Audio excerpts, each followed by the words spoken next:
வணக்கம் மக்களை, சற்று முன் கிடைத்த தகவல் ஒன்றை பார்க்க போகிறோம். அதாவது தமிழக முதல்வருக்கு கடைசி நேரத்தில் விழுந்த மிகப்பெரிய சிக்கல். இந்த ஒரு தகவலை பற்றி தான் நாம் பார்க்க போகிறோம். தகவலை பார்ப்பதற்கு முன்னதாக நீங்கள் நம்மளுடைய சேனலுக்கு புதிய பார்வையாளர்களாக இருந்தீர்கள் என்றால் மறக்காமல் நம்மளுடைய சேனலை சப்ஸ்கிரைப் செய்து வைத்துக் கொள்ளுங்கள். மக்களை, தற்சமயம் வரைக்கும் பெரும் விதத்தில் இருந்து கொண்டிருக்கிறது திராவிட முன்னேற்ற கழகம். பெரும்பாரியான வாக்குகளை பார்த்திங்கன்னா திராவிட முன்னேற்ற கழகம் தமிழகத்தில் குறிப்பிட்ட தொகுதிகளில் இல்லாமல் ஒட்டுமொத்தமாகவே பெற்று இருக்கிறது அப்படின்னு சொல்லிட்டு வராங்க. அதற்கான காரணம் என்னவென்றால், அதிமுகவாக இருக்கட்டும் திமுகவாக இருக்கட்டும் பெரும்பான்மையை பார்த்திங்கன்னா எல்லா தேர்தலும் இருந்தாலும் கூட இந்த ஒரு தேர்தலில் அதிகப்படியான பார்த்திங்கன்னா சதவீதத்தை யார் பார்த்திங்கன்னா வைத்திருக்கிறார்கள்? திமுகவா அதிமுகவா அப்படின்ற பேச்சுக்கள் எழுப்பப்பட்டிருக்கிறது. இல்லை பாஜகவா நாம் தமிழர் கட்சி அப்படின்னு.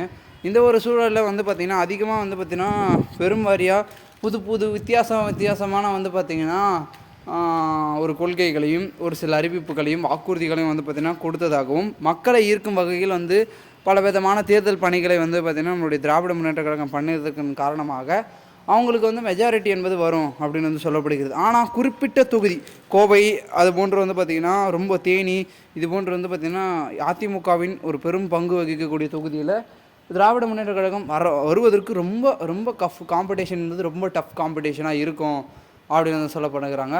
காரணம் என்னவென்றால், ஒரு மிகப்பெரிய பிரளயம் பார்த்திங்கன்னா அந்த ஒரு சூழல் இருக்கிறது அப்படின்னு சொல்கிறாங்க. ஏன்னா பார்த்திங்கன்னா ஒன்றல்ல இரண்டல்ல ஒட்டுமொத்தமாகவே அனைத்திந்திய அண்ணா திராவிட முன்னேற்ற கழகம் பார்த்திங்கன்னா ஒரு சதவீத வாக்குகள் என்பது பார்த்திங்கன்னா இப்போ திமுகவை எடுத்துக்கொண்டு இருக்கிறது. ஓகேங்களா, திமுக பார்த்திங்கன்னா எல்லா கட்சியோட வாக்குகளையும் இழுத்து கொண்டு இருக்கிறது. காரணம் என்னவென்றால், அவர்களுடைய பார்த்திங்கன்னா தேர்தலில் கொடுக்கக்கூடிய ஒரு சில முக்கியமான விஷயங்கள் தான்.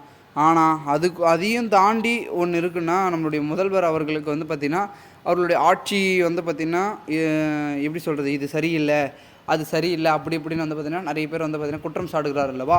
அதில் பார்த்திங்கன்னா திராவிட மாடல் ஆட்சியை பிடிக்காதவர்கள் பார்த்திங்கன்னா திமுகவுக்கு எதிராக நிறைய பேர் வாக்குகளை செலுத்தியிருப்பதாகவும் கூறப்படுகிறது. ஓகேங்களா, திமுகவுக்கு ஆதரவாக கொஞ்சம் பேர் போட்டாங்கன்னா எதிராக நிறைய பேர் இருக்காங்க. ஓகேங்களா, அந்த ஒரு வரிசையில் பெரும்பாரியான இடங்களில் வாக்குகள் என்பது கம்மியாகும் திமுகவுக்கு அப்படின்னு சொல்லிட்டு வராங்க. பொறுத்திருந்து பார்க்கலாம் என்ன நடக்கிறது என்பதை. மேலும் இது போன்ற நீங்கள் அரசியல் சார்ந்த நிகழ்வுகளை தெரிந்து கொள்ள நம்மளுடைய சேனலை சப்ஸ்கிரைப் பண்ணுங்கள். நன்றி, வணக்கம்.